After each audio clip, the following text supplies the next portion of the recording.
Insyaallah pada kesempatan kali ini kita akan membahas tentang al-ismul mu'rabu wal ismu al-mabniyu. Ya, isim mu'rab dan isim mabni. Baik. Sekarang kita akan membahas tentang isim mu'rab.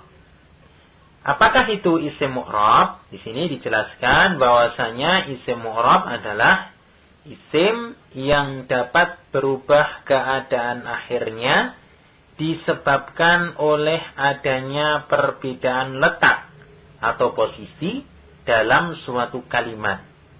Jadi sekali lagi, suatu isim dia dikatakan sebagai isim mu'rab apabila dia mengalami perubahan keadaan akhirnya hanya gara-gara karena adanya perbedaan letak atau posisi dalam suatu kalimat.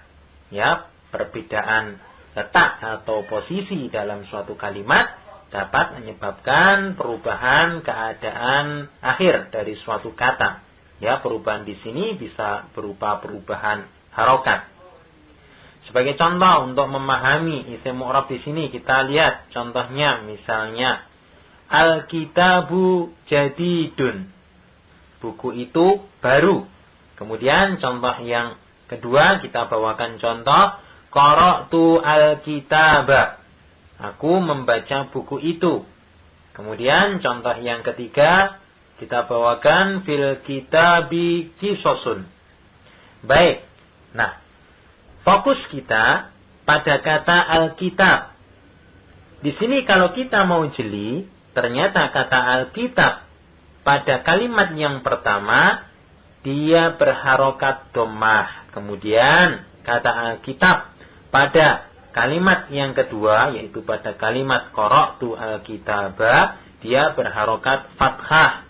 Sedangkan pada kalimat yang ketiga pada kalimat fil kitabi qisasun Alkitab di sini dia berharokat kasrah. Nah, kita perhatikan pada kalimat yang pertama Alkitab diletakkan di awal kalimat. Posisinya di awal dari suatu kalimat. Kemudian Alkitab pada kata yang kedua terletak setelah kata qara'tu. Kemudian Alkitab pada contoh kalimat yang ketiga terletak setelah huruf jar.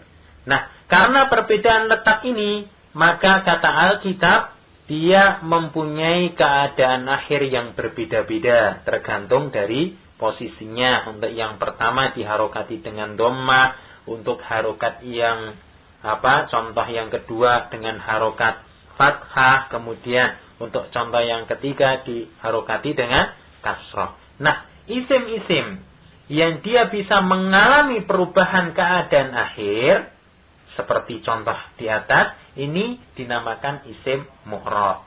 Intinya apa? Intinya kalau suatu kata dia bisa mengalami perubahan akhirnya dengan tanpa perubahan makna tentunya ya, maka kata tersebut dinamakan sebagai isim mu'rab. Contohnya Alkitab sebagaimana telah kita jelaskan. Baik. Nah, perubahan keadaan akhir dari suatu kata ini dinamakan dengan al-i'rab. Ya, jadi perubahannya dinamakan dengan al-i'rab. Baik, untuk i'rab dari isim itu sendiri, ya, i'rabnya isim terbagi menjadi 3. Ada i'rab rafa, ada i'rab nasab, dan ada i'rab jar. Baik, sedangkan isim yang dia mengalami i'rab rafa, yang i'rabnya rafa dinamakan isim marfu. Kemudian yang isim i'rabnya nasab dinamakan isim mansub. Kemudian isim yang i'rabnya jar dinamakan dengan isim majrur. Baik, sekarang kita rinci satu persatu agar dapat memahami pembagian di atas. Baik, untuk isim marfu. Apakah isim marfu itu? Di sini dijelaskan bahwasanya isim marfu adalah isim yang biasanya pada keadaan akhirnya ditandai dengan harokat dhammah. Perlu kita camkan bahwasanya isim marfu adalah isim yang biasanya ya, pada keadaan akhirnya ditandai dengan harokat dhammah.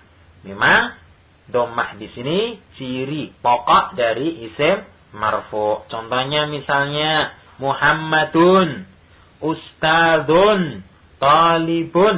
Nah, di sini kita perhatikan keadaan akhirnya diharokati dengan harokat dhammah. Maka kita katakan kata Muhammadun, Ustadzun, Talibun. Ini ketiga-tiganya termasuk isim marfu karena ditandai dengan harokat apa? Harokat dhammah. Baik, kami kira sudah dapat dipahami dengan jelas. Sekarang kita memasuki pembahasan isim mansub. Baik, apa itu isim mansub? Isim mansub adalah isim yang biasanya pada keadaan akhirnya ditandai dengan harokat fathah. Jadi, isim mansub di sini harokat akhirnya biasanya ditandai dengan fathah. Contohnya Muhammadan, Ustadzan, Taliban. Nah, ini kita lihat dia berharokat fathah ya, sehingga dia termasuk kelompok dari isim mansub. Baik, kemudian yang ketiga isim majrur. Nah, isim majrur adalah isim yang biasanya pada keadaan akhirnya ditandai dengan harokat kasrah.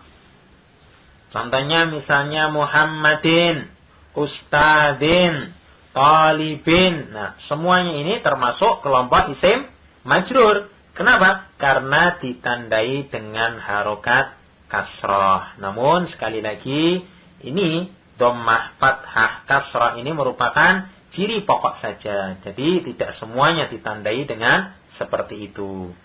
Misalnya misalnya untuk isim majrur. Kita telah belajar isim ghairul munsharif ya. Majrurnya tidak dengan kasrah akan tetapi dengan apa? Dengan fathah sebagaimana yang telah kita pelajari pada pembahasan atau pertemuan yang telah lalu, sehingga maka perlu kita perhatikan.